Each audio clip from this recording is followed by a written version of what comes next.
नमस्कार आदाब, मैं हूं आपके साथ इमरान अंसारी और आप देख रहे हैं न्यूज़ इंडिया का डिजिटल प्लेटफॉर्म।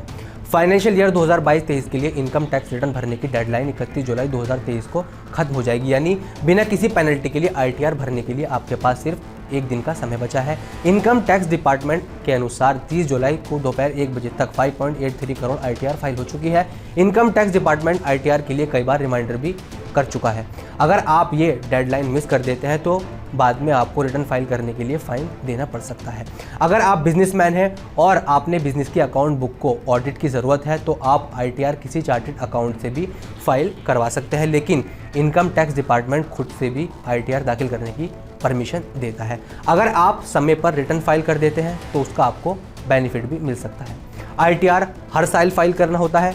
आप रिटर्न फाइल कर उस फाइनेंशियल ईयर के दौरान आपने जो ज़्यादा टैक्स पेमेंट किया है उसका रिफंड क्लेम कर सकते हैं। ITR डॉक्यूमेंट्स को इनकम और एड्रेस प्रूफ के तौर पर भी इस्तेमाल किया जा सकता है।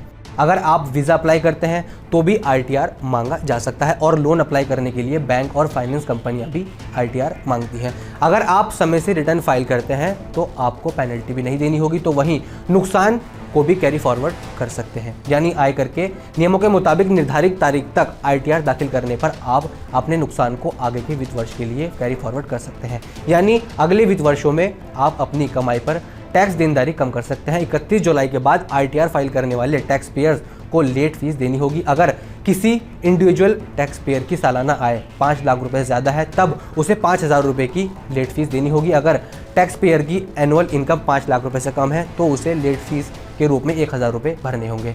इसलिए जल्द से जल्द जाकर ITR फाइल करें। ऐसी और वीडियो देखने के लिए बने रहिए हमारे YouTube, Facebook और Instagram पेज पर।